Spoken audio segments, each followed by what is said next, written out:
services. So, like till this point, if you people have any query, you can ask through chat, or if you are able to unmute yourself, you can ask your query. Okay, so Abhishek is asking for recording. So, Komal, have you started recording? Enabled it. Yeah, Abhishek, we have started.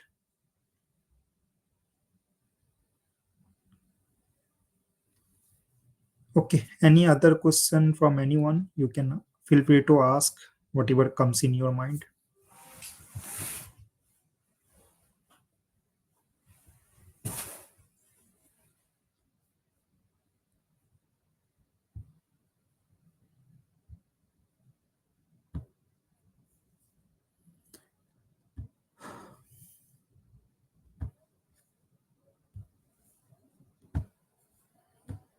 Maybe we can start. Ravi, can you hear me? Sorry. Yeah, Charan. Yeah, Ravi, can you hear me? Yes, we can hear you. One of the slides, Komal said, Yes. SOAP is platform independent.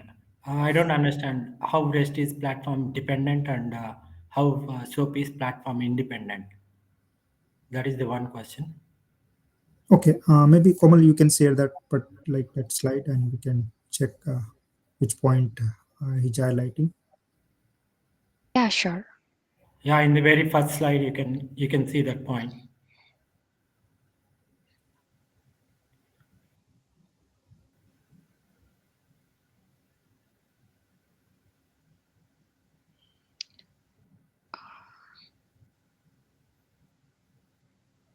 Are you able to see my screen? Yeah, we can. Yes.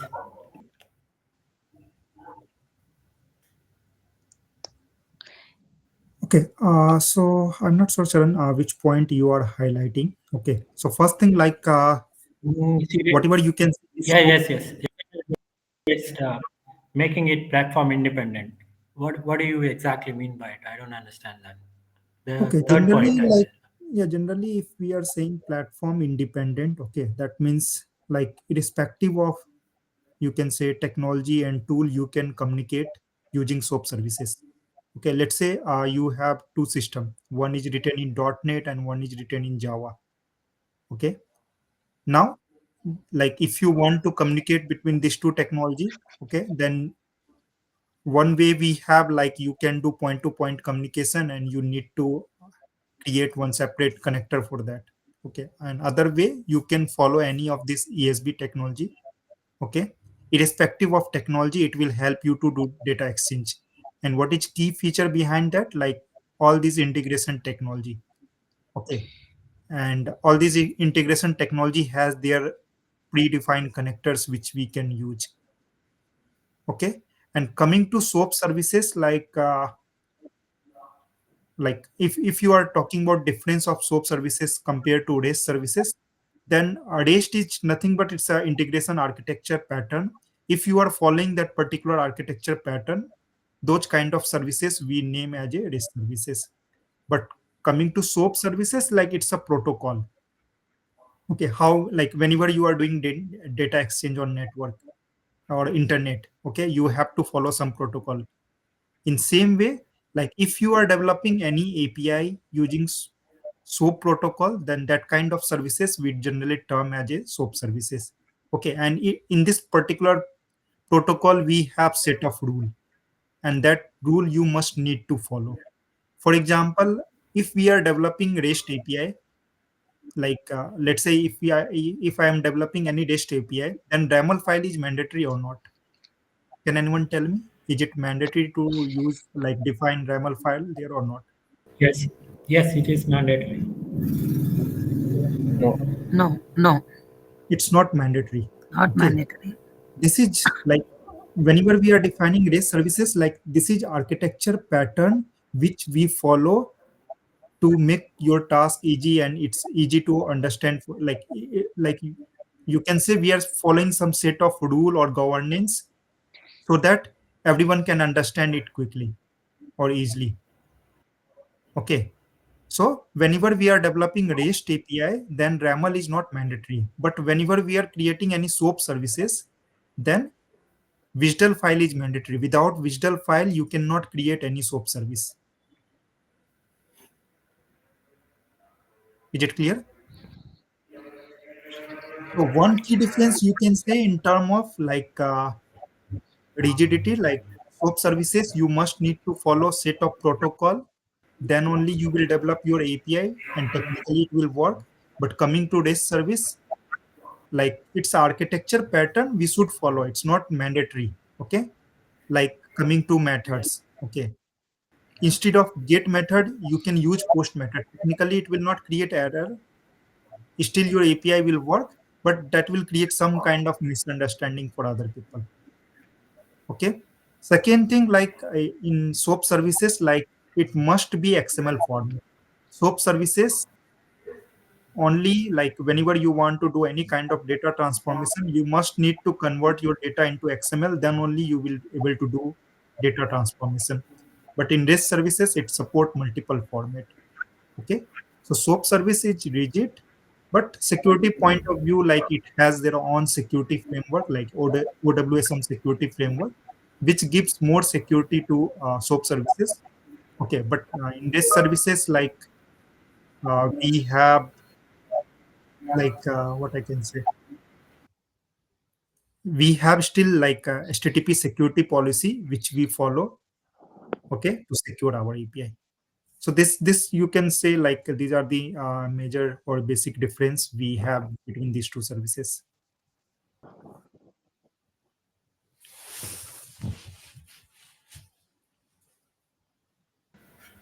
Yeah, understood, Ravi. And in very last slide, you said frequently used places for SOAP is banking and financial institutes. In social media pages and other mobile apps are using REST services. Why it is so? Because even banking applications also integrating with different third-party APIs. Yeah, yeah. Okay, Uh, nowadays you can say like nowadays REST services are getting more popularity. Okay, so definitely nowadays everyone preferring REST services since like performance wise it has better throughput and all. Okay, compared to SOAP services, like let's say if you want to do any data transformation, first you need to convert into XML. That will take some you can say some bandwidth or some processing time. But REST services, whatever format you have, you can process. So nowadays you can say everything is moving on REST services. SOAP services is not getting that much popularity since like everyone has concern like they need better throughput and all. But security point of view, you can say it has their own security framework, that is OWSM security framework. So it's relatively more secure. Anyhow, both of them has HTTP security, like both of them are on top of HTTP protocol only or HTTPS protocol only. They have whatever HTTP and HTTPS security things are there. Both of them have their like there. But coming to SOAP services, they have their own security framework. Okay, which give its more like you can say like it's making it more secure framework. Okay, so maybe that isn't like still some financial or banking domain might be using that, but nowadays I can say like people are moving on these services. Okay. And coming to the transport protocols, it is saying Yeah. that transport independent. That means, is it okay without using any transport protocol, we can create SOAP web services? Is that what does it mean? No, no. Like it has its own protocol. Okay, transport protocol. So it mean to say it has their like SOAP services has its own protocol. Okay,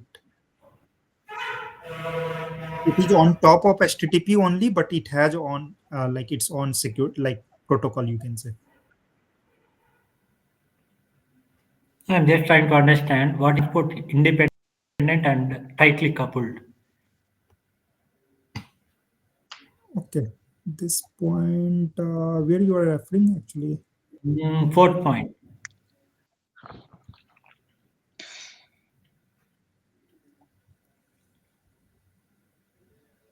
The same side, Yeah, yeah.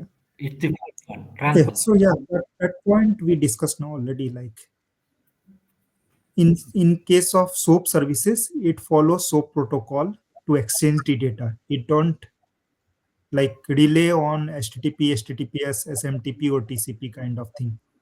Okay, but REST services they don't have their own protocol. They are completely dependent on HTTP and HTTPS. We already discussed this point, correct?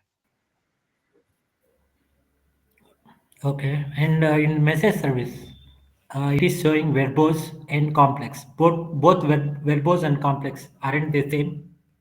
Are those two things are different? In second point, message structure. Yeah. Mhm. Verbose means using lots of words, which is in other terms, it's a complex one. Are they both same? Okay, this part even I need to check. Maybe this Okay, point I will take at the end of this session. Okay. okay, Ravi. That's it from my side. Any other person can have, they can proceed. Thank you, Ravi, for clarifying. Yeah.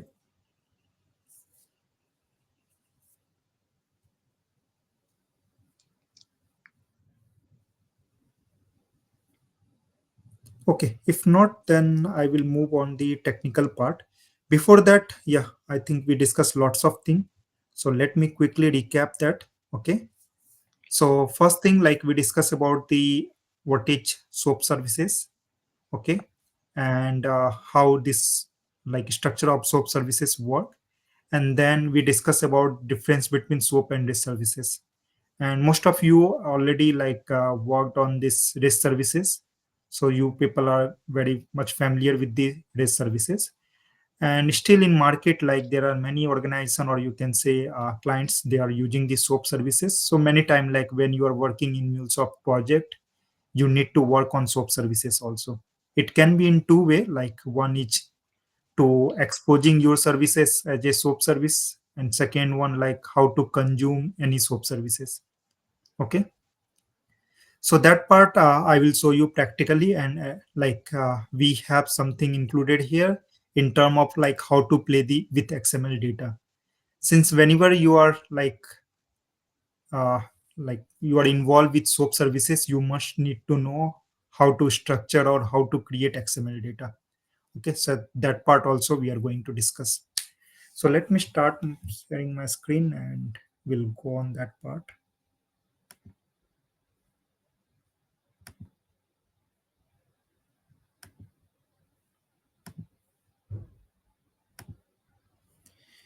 Okay, please confirm if my screen is visible. Yes, Ravi, it's visible. Okay, so first I will show you like how to play with XML data. Okay, let's say you want to prepare any XML data, then how we will prepare it. Okay, so here like this one is very simple use case. So difference wise, like whenever we are like working in XML payload or JSON payload, so in XML payload, like whenever you are defining anything, it must has one root element. Okay, let's say same thing what I define here. Okay, let me take this in Notepad.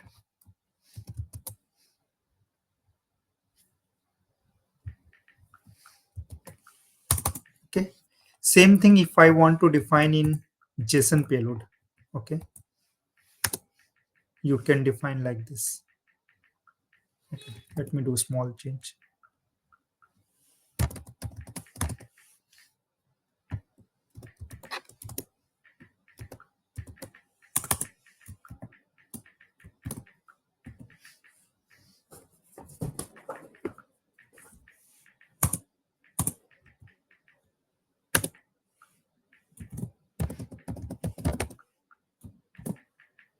Okay, same thing.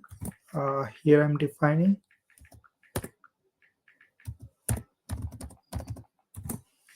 Okay, So you can see here, when I define this in XML format, it must have one root element, that is response. Okay, within response we have message, that is success. Okay, but when I'm defining this particular JSON payload, so it has only child element. Okay, it don't have any parent tag. Okay, so this is the major difference between these two. Otherwise, like structure wise, it has key value pair, same thing we have. And other difference you can see in term of namespace. Okay, so whenever we are defining any XML payload, like we used to define namespace, and namespace generally we use to avoid any kind of conflict. Okay, let's say we have two element, both have same name, and we want to avoid any kind of conflict. Generally we use namespace. Okay, so here this is the one format of defining this particular XML into JSON, and other format we can define this. In JSON both mean same, but in XML you cannot do in two way.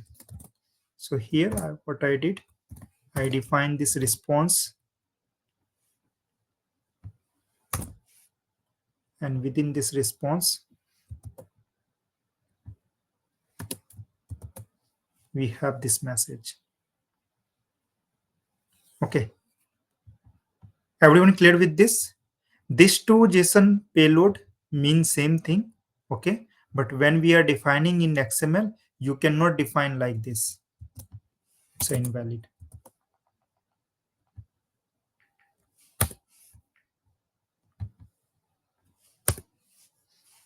Okay, so this is the child element. Okay, but child element must have the parent tag. Okay, now if I want to define this particular, if I want to create this particular XML payload, how I will create? So first thing you can see, this is the parent element response, and this is the child element message. Okay, so first we will define this parent element, and you can see with parent element we have this namespace also. Okay, so what I will do here, let me do it from scratch.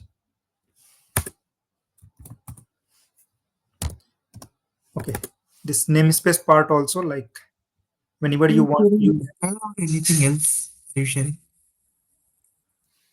Sorry. Are you sharing Notepad or do you want to share something else where you're typing? Okay, Because I'm sharing both Notepad and I'm sharing my okay, full screen only. Notepad and this. only Notepad is visible. I mean, like, are you typing somewhere else? Okay, right now what you can see, it's Notepad or it's a web browser. It's data wave playground. Playground, correct? Yeah, so I'm sharing my full screen. So Oh, I fully, can only see Notepad. I don't know. Maybe it's lagging. okay, maybe. Okay, let me reshare my screen. Okay.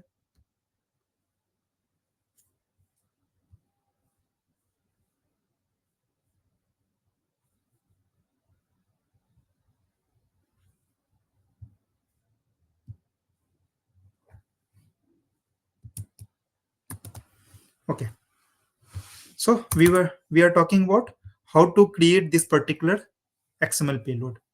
So first thing we discuss, like we need to define this namespace, and here we have two namespace, ns1 and ns2. So what I will do, we'll define this two namespace here.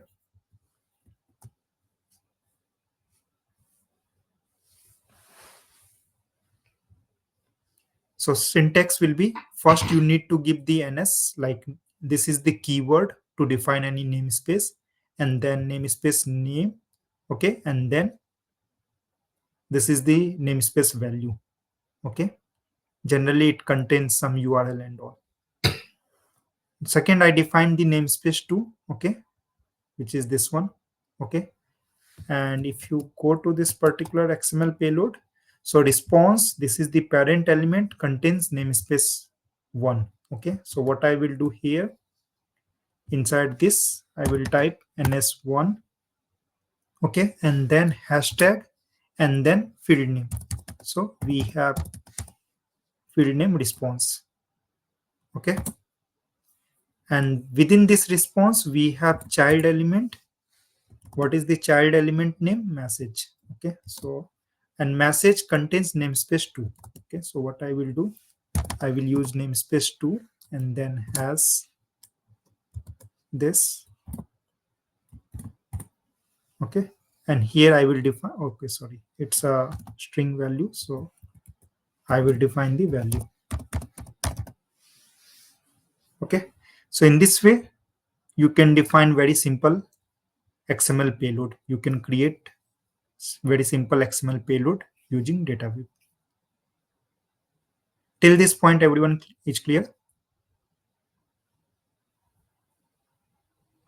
Okay, so second I will go a bit complex one.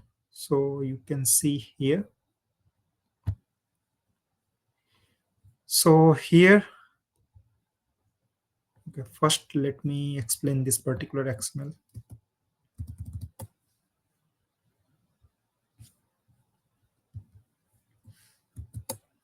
So in this particular XML, you can see we have this particular field.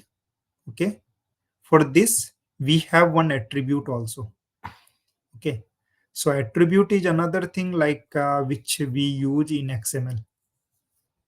Okay, so sometime like there will be some SOAP services which will use attribute also, and you need to pass the attribute.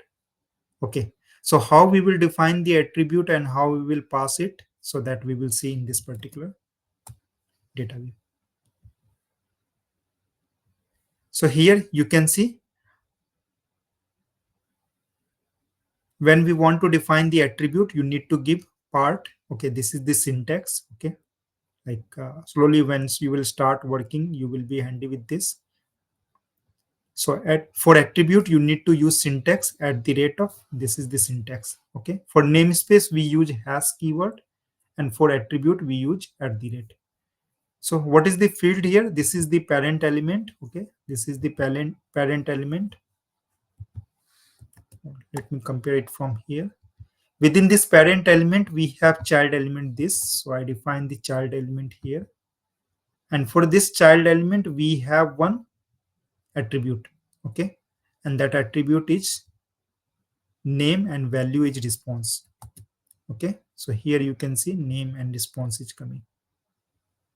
Okay, and sometime like you need to define the namespace which you are going to use for child element. Okay, that namespace you need to define it here. So if you have that kind of requirement, then you can put this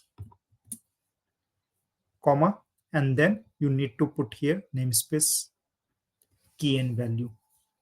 Okay, so this namespace where we are going to use, let me quickly check this one, instance one. Okay, we are not using anywhere.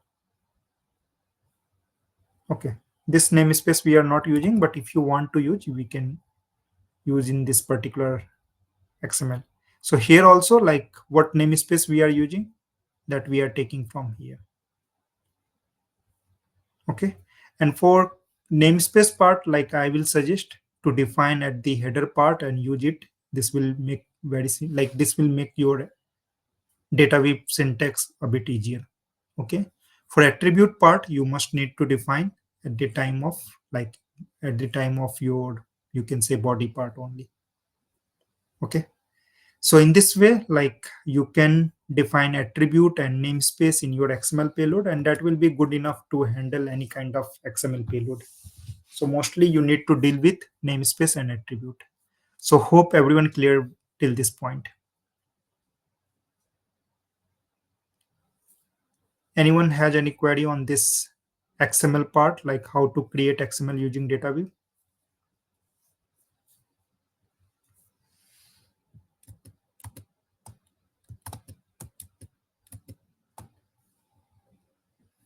Okay, let me quickly check in chat also. Okay, we don't have any open query here. Fine. So next part I will go for visual file. Okay. And Ravi, I have one basic question. Yeah. Yes. How these namespaces differ at every places?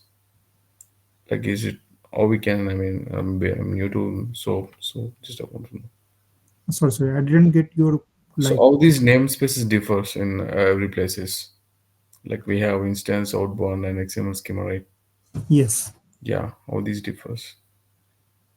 Okay. So as I mentioned, like what is the purpose of namespace? That you are clear with that part? Just What is give me some insights as well. okay. So I'm not sure you are from Java background or not. So in Java also, like we use namespace, and the objective of namespace, no matter it's XML payload or it's Java, the objective of namespace, like whenever we are defining multiple component having same name, then namespace will help us to differentiate it. Okay. Let's say we have two names. Okay. One name belongs to like institute name. I'm just taking one dummy example, and one names belongs to person name.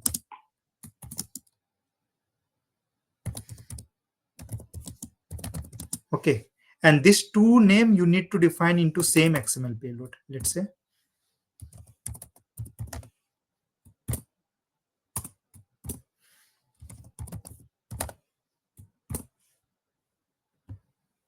okay. Now how you will identify which name belongs to institute name and which name belongs to person name? Okay, so that part namespace will help you to differentiate between these two element. Okay, so for first I will use ns1. Let's say ns1 or something. Okay,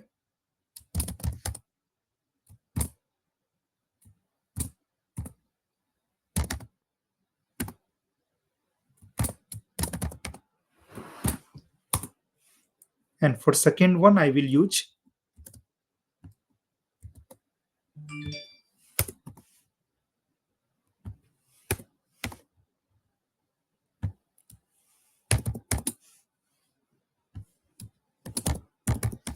okay. Now if I want to get the name of the institute, okay, then what will be my syntax? Syntax will be details dot ns1 uh,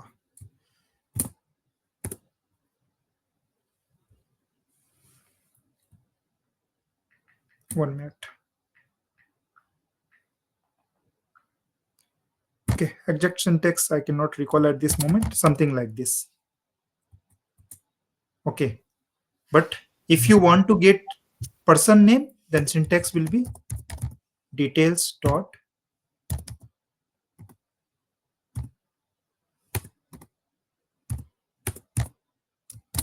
Are you getting difference what I mean to say here? Yes, got it, got it.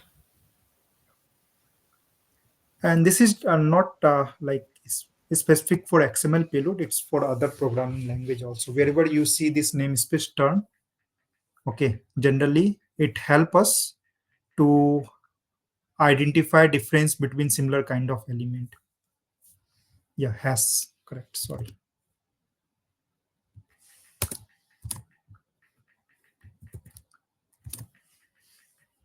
Okay, hopefully everyone clear with this, and we have limited time, so let me move a bit faster. Now coming to WSDL file. Okay, so how we define YAML file? Similar way, we need to define WSDL file. Just quickly, like, give me 1 minute. Sorry.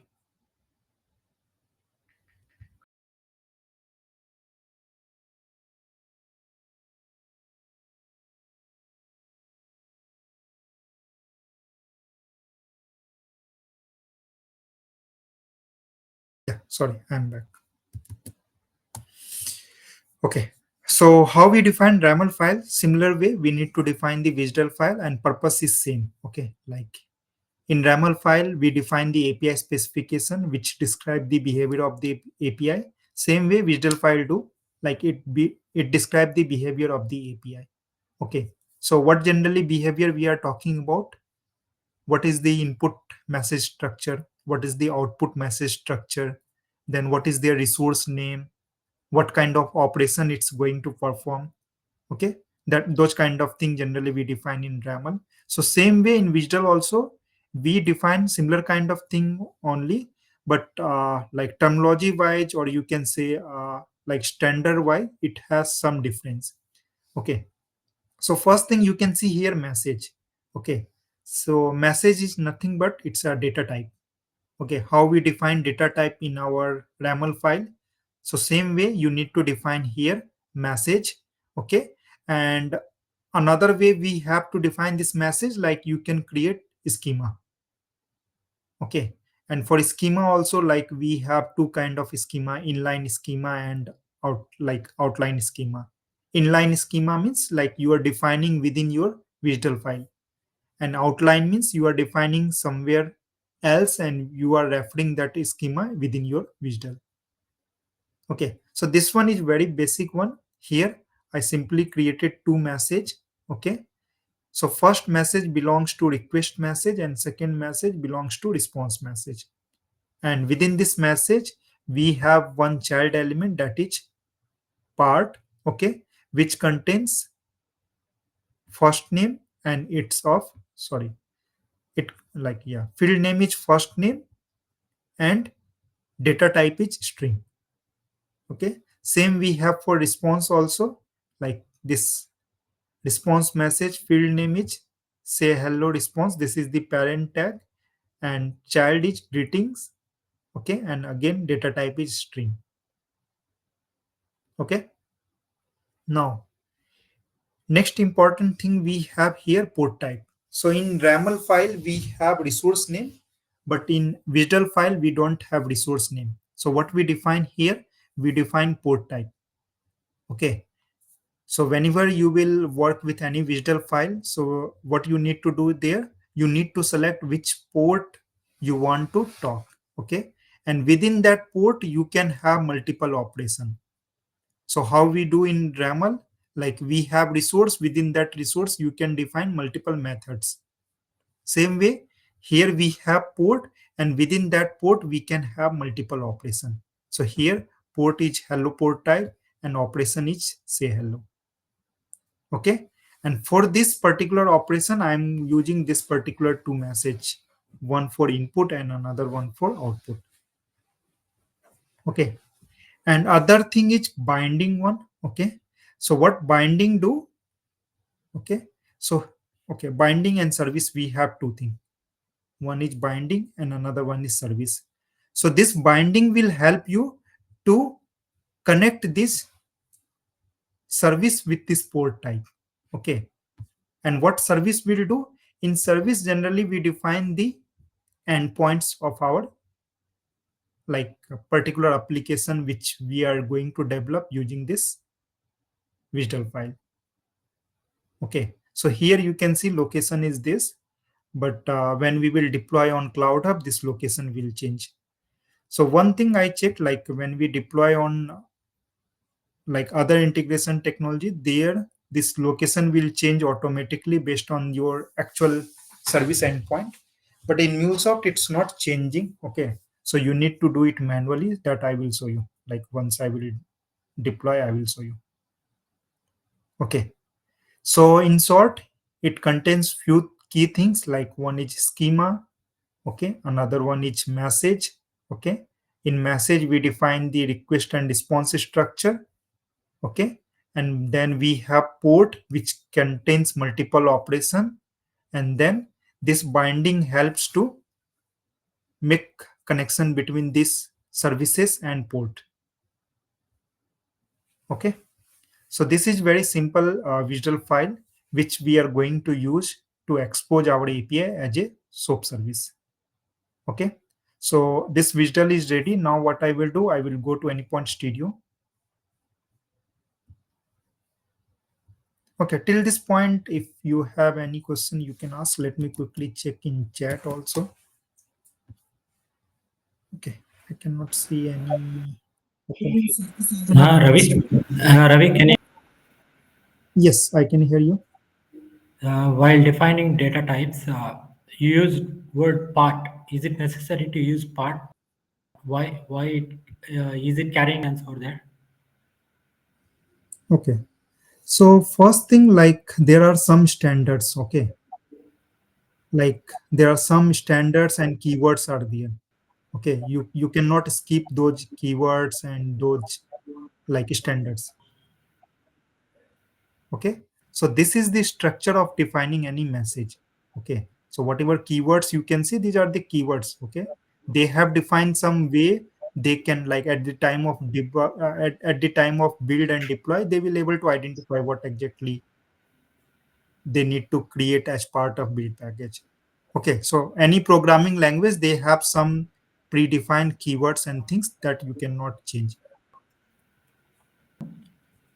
So this is the keyword of defining any message in like visual file. And can you scroll down to the last part where you defined services? So what is Yes. Okay. port? It should contain. So services like, yes. And another thing, Yeah. So here you can see this service, correct?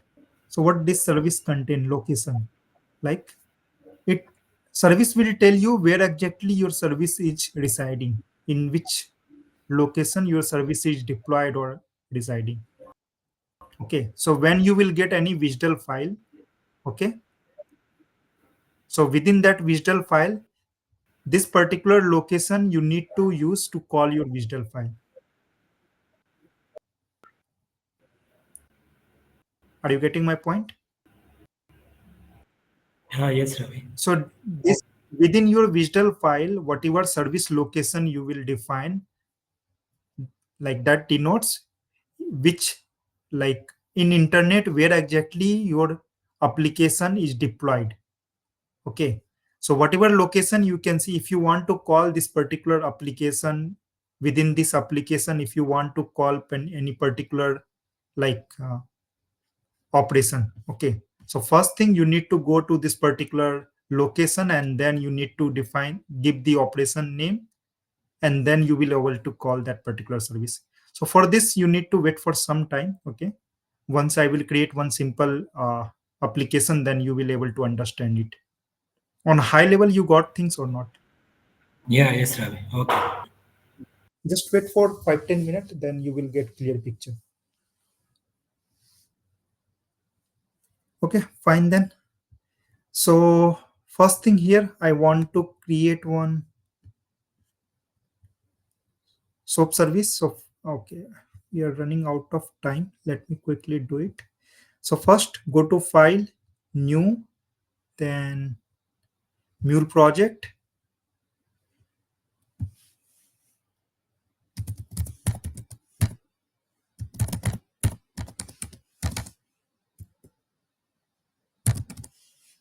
And here you can see like how we have, like how we take YAML file. Same way we need to take visual file, but this time visual is in my local, so I will take it from import from my local service. Okay. And then here I will go for, this is my visual file. Click on open. So here you can see this, which service we are going to call, hello service. And within this hello service, which port we are going to call this one. Operation we will define inside the endpoint. Okay. Once you are defining this, Ravi, hold on here. Here, service is equivalent to resource, right? service, I don't like, I will not say like that a service is equal to resource. Okay. If you want to compare, then I will say port is equal to resource. If you want to compare which one it belongs to, okay, you can see here.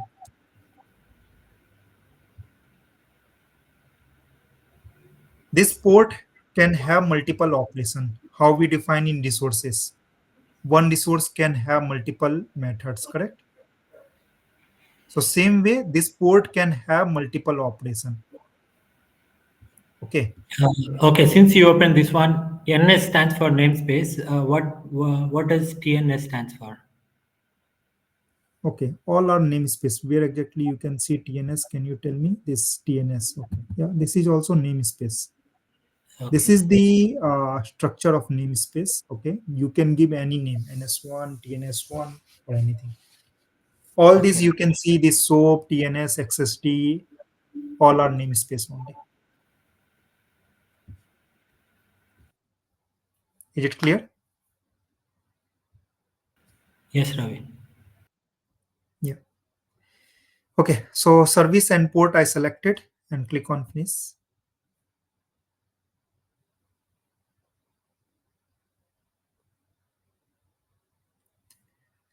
So by default, like we got the listener. Okay, so listener, you people know already, like whenever we want to expose our service as a web service, we need listener file. And then we have this SOAP kit router. So how we have API kit router, which help us to communicate with YAML file. Same way, this SOAP kit router will help us to communicate with WSDL file. Okay. So whenever request will come, so first this SOAP kit router will take that request and will validate that request based on the WSDL file. And if it is everything is like valid, then it will route that request to particular this operation. Okay. So here in transform message, like by default, it created one simple like you can say XML structure. So let me discuss that one only. So here like namespace name they have given like SOAP. Okay. And as we discussed just now, like we can give any name to particular namespace. Okay. So here parent element is body, which contains the child element as a fault. Okay. And before that we have given this SOAP namespace. So before like this fault, SOAP namespace will come, and it has two child element. One is fault code and fault string, and then we are writing into XML format. Okay. This is the way we are creating one XML payload. Okay. So let me quickly do small change here.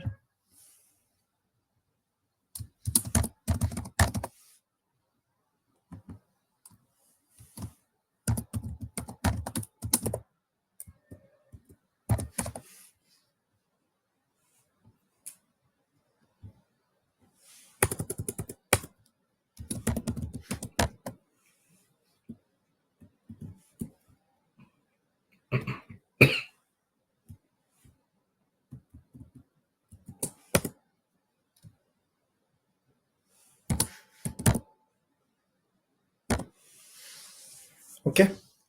And then what I will do, I will I will deploy this service.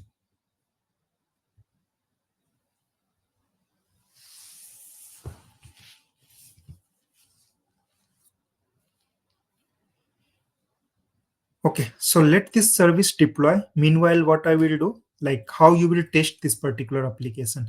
Okay. So for testing any SOAP service, like we have multiple tool, but I'm very much comfortable with SOAP UI. I already installed this one, so you can see this SOAP UI. But if you don't have, you can like download it and you can install it.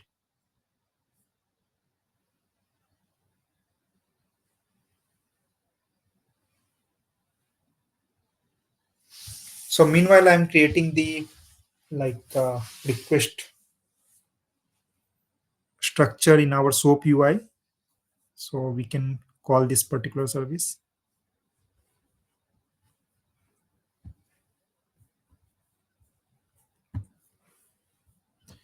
Okay, so here I will go to SOAP, and then like you can define project name, or by default it will take, if you will define, like if you will select the visual here. Okay, what I will do, I will select this visual I have already in my desktop.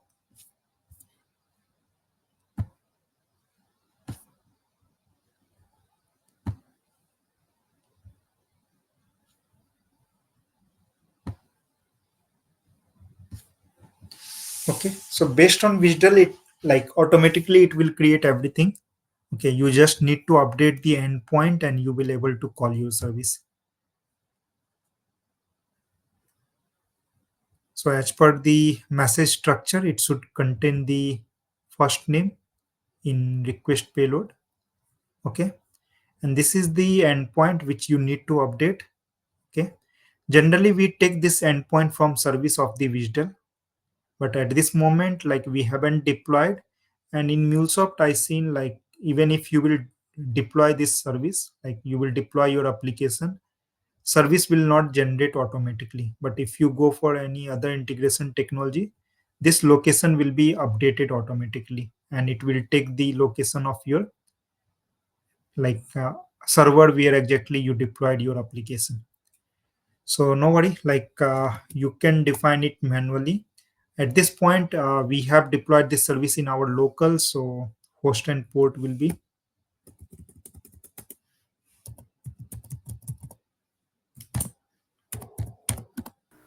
So Ravi, if we will deploy this application on runtime manager, so Yes, then here we need to provide the public endpoint Cloud Hub in URL. this location. Yes, Cloud Hub URL. Okay. Okay. So after providing Cloud Hub URL, this is the path. Okay, this path will contain service name and port name. Oh, sorry.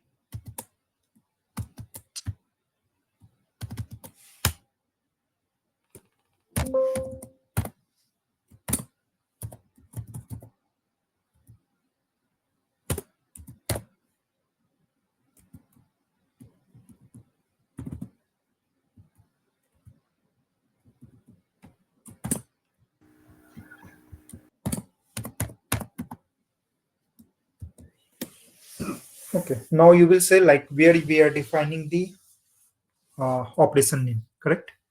We have given the service name and we have given the port name. So here you can see in SOAP service operation name take from here, say hello. Okay, so you don't need to define it here. Ravi, here you said after port hello service is there, but here hello binding is there. How to compare these two things? 1 minute. Where is binding? You can see Yeah, on the left side. in left side. Okay, you don't need to worry on this part. Okay, this is like tool. This particular tool is handling that part. And as I mentioned, this binding help us to connect this service the Oh, okay, inside with that point the we define this one. Okay, I got it. yes. And another thing, you said that it is protocol independent. Why are we using HTTP? We can use anything, right? Here.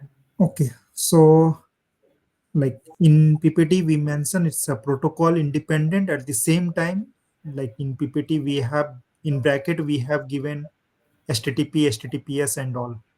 The purpose is like to define that like it it is not using the like you can say it has their own own protocol when it doing the data communication on internet. SOAP services follow its own protocol. Okay, but on the base it is using HTTP only. Okay. Like And, MuleSoft, like MuleSoft is a like you can say MuleSoft is a platform where we are defining like developing API and all, but in base it's using the Spring Boot, correct? yeah.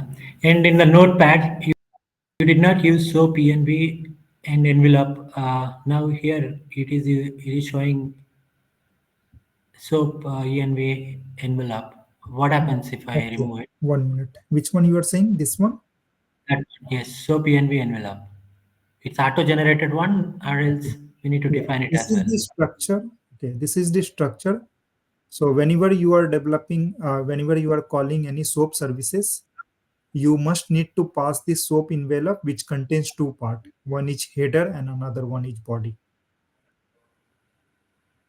Oh, here env stands for envelope, right? SOAP env, not environment. Yeah, SOAP envelope. Yes. Okay. Okay. And this is the like which contains two part, header part which contain mostly metadata, and body will contain the actual data. So whatever we define here, if you see in message what we define here, message contains the say hello request which contains first name. Okay, inside body we have say hello which contain the first name.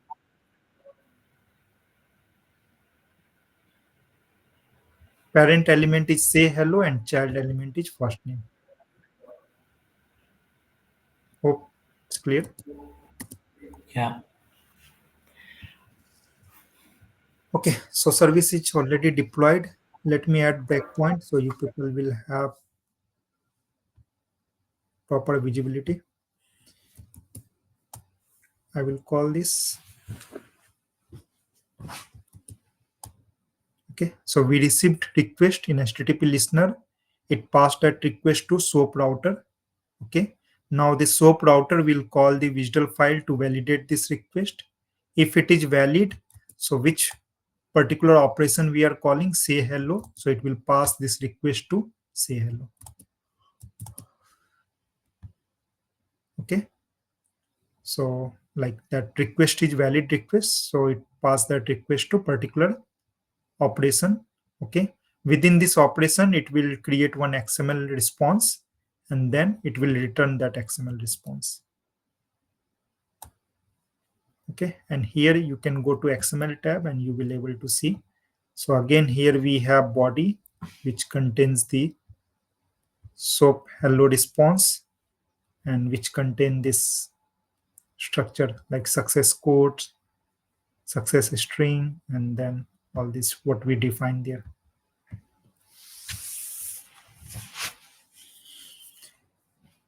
Okay, so I'm done with this demo part. Okay, like in SOAP services we have many things, but like 1 hour is not good enough. So within this interval, whatever like key things I was able to cover, I tried like I covered those things. You people need to do some more learning on this part to get good or in-depth understanding. But this is on high level, like to understand this SOAP services and how to expose your API as a SOAP service and how to play with XML data.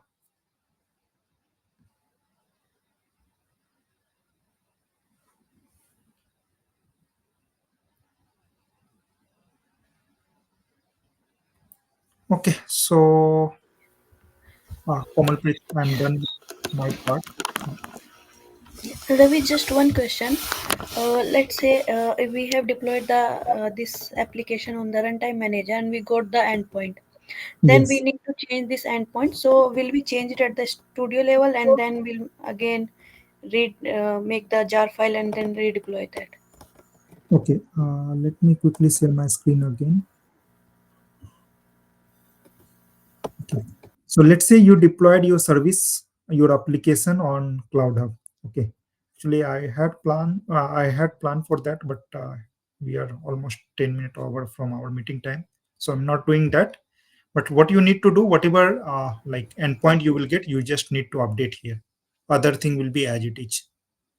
Okay, and coming to WSDL file, like one thing I seen, automatically it will not update in WSDL file. So if you are sharing to someone else who is going to consume your API, so manually you need to update that particular endpoint here before sharing this WSDL file. Okay, so it means like if someone wants to consume our API, then in REST API case we let them know our public endpoint. But in Yeah. case of SOAP scenario, we have to share the WSDL file of that one. And then Ideally, we share the visual file. Okay, but one more thing you can do, whatever like URL you have for your SOAP service in your Cloud Hub. Okay, just share that URL. So what they will do whenever they want, like if they want to see the visual file. Okay, so whatever URL you will have, after that they need to add this at the rate, sorry, question mark and visual. Automatically, like they will able to download this visual file. okay, hmm, thank you. Ravi, there is one question. Is there a functionality to connect the the API manager using auto discovery or something similar. So you want to apply security policy, whatever we have, and you want to apply in SOAP services, is it? Yeah, this is good question from Satyam. So Satyam, can you unmute yourself? Okay. Satyam, generally, like whenever I worked on SOAP services, like I didn't use the MuleSoft out of box security and policy. But yeah, this is a good area where I need to check. But you can connect with me personally. Okay. I will try to do one small POC and I will help you to answer this one. At this moment, I'm not ready for this. Okay, thanks.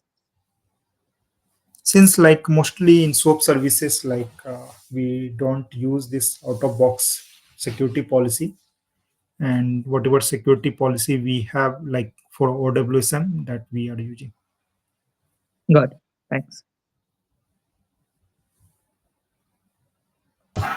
I think we are not exposing anything on or publishing anything on Exchange, right? In case of SOAP Yeah, yeah. services. You don't need to create anything on Exchange. Digital file, like either you can create manually or you can follow some other tool like JDeveloper and all, where you can generate the digital file. Then in that case, if we wanted to apply policies of API manager, for that service should be published on the exchange. So I think Yeah, that part actually even I need to explore, since like whenever I develop this SOAP services, mostly we are passing all this security part in their header only.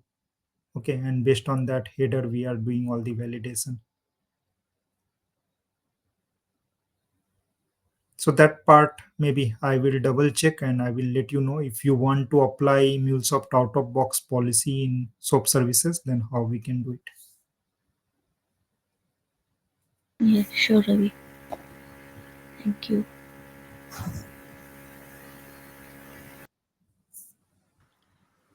Anyone else has any questions?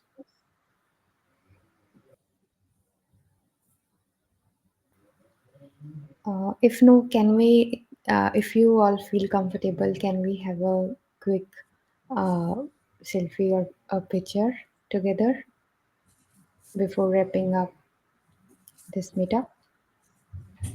If you feel comfortable, please turn on your cameras.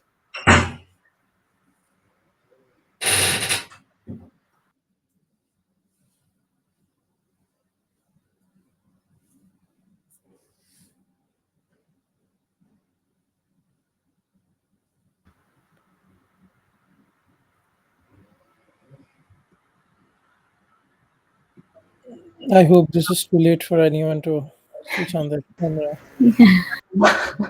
It's okay then. Yeah. So thank you all for joining. So thanks, Ravi. Thank you for this nice session. Yeah, and maybe after this event, you will get one feedback link. So you can like provide your feedback that will help us to improve our event. Okay. And yeah, definitely like if you people want to be speaker for any future event, so you can connect with Komal and she can help you to arrange some good event. Yeah, definitely. Okay, fine then. Thanks everyone. Thank you, everyone.